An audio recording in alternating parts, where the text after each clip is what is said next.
Hello, my fellow lovers of beauty. I am coming to share with you today, per a viewer's request, the items that I use to create this contraption. The viewer's name is Gail Martin, and Gail, I do thank you for the request, and I hope you do not mind that I used your name. To start off, I will start with explaining the items used to create this column, because this column played a major part in the creation of this item. The items used to create this columns were these cinder blocks or concrete blocks. I used 4 of these concrete blocks.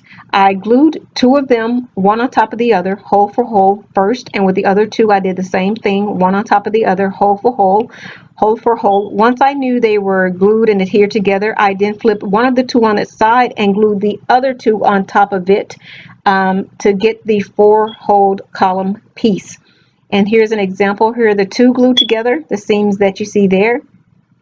And here in the middle, that's where you'll see that the 4 were then glued together at that seam to create the 4-hole column. The glue that I used was this Loctite construction adhesive, and it's a pretty solid adherence. Once it's together, it's been together for me. It hasn't moved at all.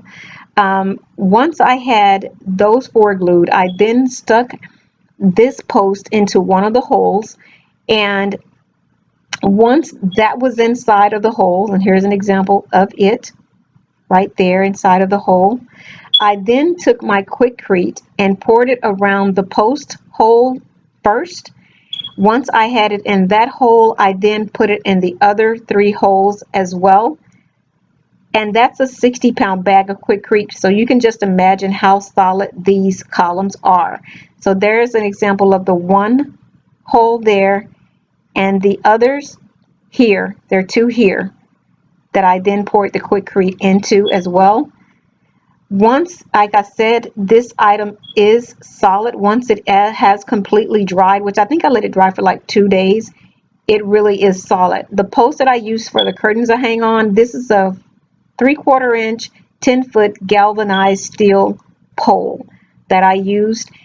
For it, I then also used some flanges, these 3/4 inch flanges, and I screwed these flanges into the pole, the post first, and I then, you see this little piece here, I got this piece and purchased it and screwed it into that part where it's a screw on.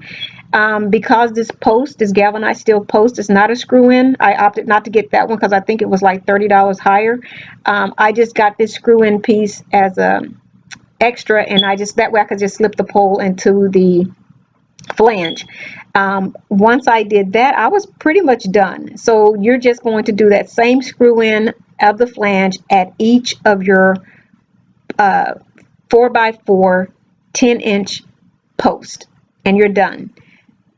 I have had these, like I said, for a couple of years now, and they've been great for me.